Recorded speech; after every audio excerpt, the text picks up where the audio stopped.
One a day in May. That is the challenge. And let me be clear up front, I know I'm going to fail this. It's more about the journey than it is the destination. But let me explain what it is, kind of how I came about it, how I came up with this idea, and give you some examples of some different challenges that you could take on, because I'm sure not everyone is going to want to do the exact same one that I'm doing, because it's a little bit intense, which is why I know I'm going to fail it, as it were. It starts with this cupboard. If you've been following me for a while, you probably already know what's in here. If not, welcome.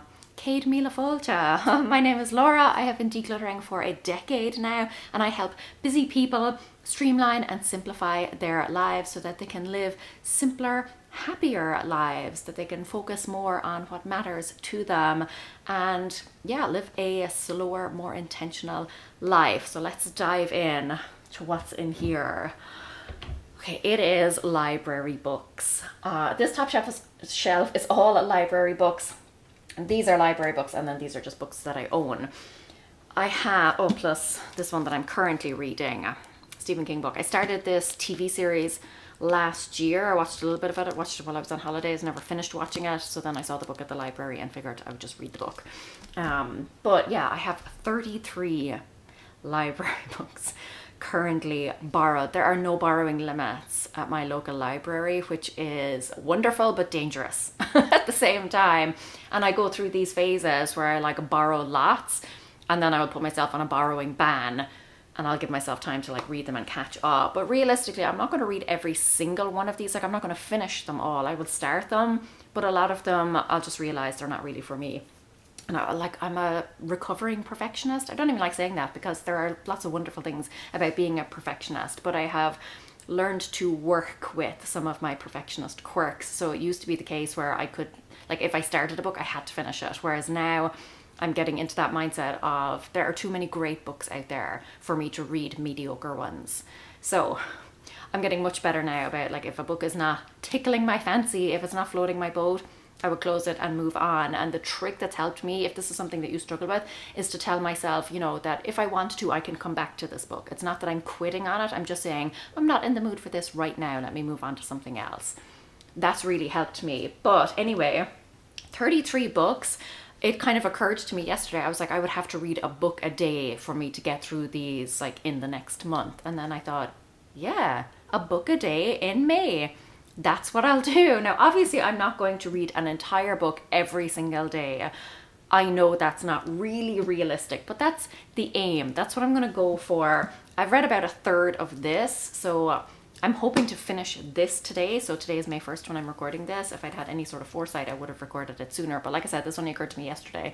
So I think I will be able to finish this. Some books, like this one, is probably going to take longer. Generally, I find 5 to 6-ish hours is enough for me to read an entire book.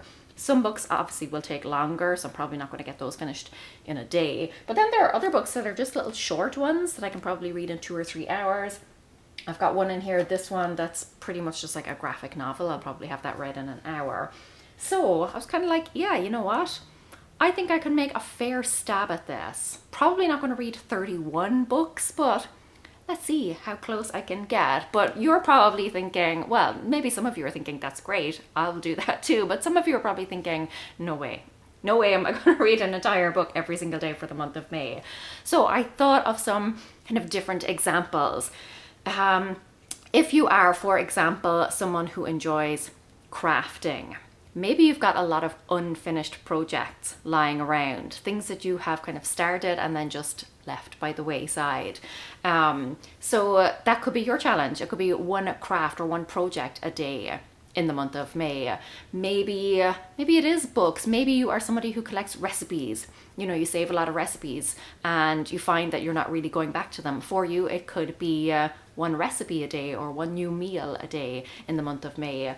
And it's so basically anything that you have kind of been collecting, or all those half-finished things or things that you want to finish. It's about trying to get to one every single day for the month of May. But also you could kind of flip it and maybe use it as an excuse or a chance, an opportunity to start a new habit. So maybe you want to I don't know, like drink a glass of water a day in May, or go for a walk a day in May, or meditate every day in the month of May. Various different things like that. Maybe like eat at least one vegetable a day in the month of May. I don't know, whatever it could be for you. If there's something that you have been wanting to start and you're thinking, what's like an easy way that I could ease myself in? You don't have to do like a big, huge challenge. Like mine is admittedly like intense, but you don't have to do that. You could start really small. Like I said, just one glass a day or something like that. You could also, if you wanted, do more of a timed kind of thing. So let's say you're working on a big project, something that you want to tackle one thing for the entire month, then you could say, okay, 5 minutes a day for the month of May. Yeah, I just thought it would be something interesting. It's my birthday month. May is my birthday month. I'm turning 40 this month, and you know, for the last few months I have actually been suffering really badly with depression, and it's only in April that I really started to properly come out of that, and now I'm feeling great again. So kind of reborn, reinvigorated, and excited to, because I lost my interest in reading. I lost my interest in basically doing everything the last few months.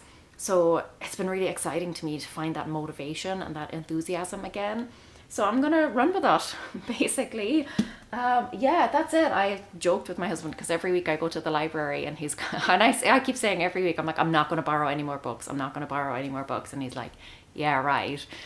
And then I get back and he's like, how many books did you borrow? And I'll tell him.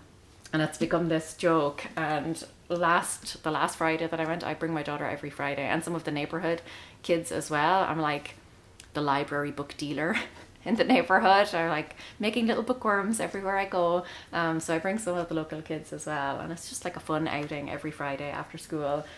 But last week I went and I I returned 2 books, and I texted my husband, he was at work, and I said I returned 2. I said, guess how many I borrowed?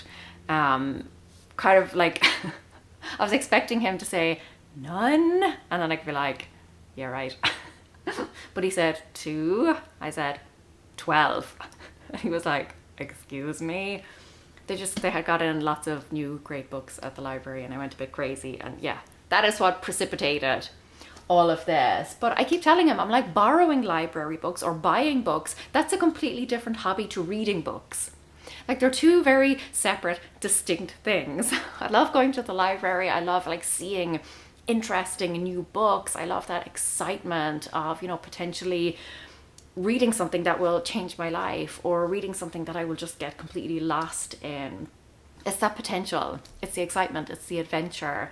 And then obviously the actual sitting down and reading is a completely different thing. That's for, you know, relaxing and enjoying, just, yeah, soaking it all up. So that's the challenge. 1 a day in May. I would love to know if you are taking on this challenge. I'm excited to just, like I said, be enthusiastic about something again, feel motivated to do something again, and to kind of kick off my birthday month with a bit of a bang, and get through these library books once and for all. This one is due back this coming Friday. Oh, the dog is barking. There must be somebody outside. So I definitely have to read this. I know I have to finish this by Friday. Today's Wednesday, so like I said, I'm hoping to actually finish this today. I'm going to sit down as soon as I finish recording this and uploading it. I'm going to sit down, finish reading this, and then yeah, it's just a matter of working my way through the rest. Are you going to do it? What is your challenge going to be for May? I would love to hear your ideas, your suggestions. Even if you don't plan on doing it, maybe you have an idea for something that could be good. Maybe you don't have the time or the headspace to take on something right now, but you're thinking, you know, in future, next month, or when things calm down a bit, I would like to do a 30-day challenge. So let me know what yours is, or what ideas you have. Let's talk about it. Let's chat about it. And I am off to finish this bad boy. Slán!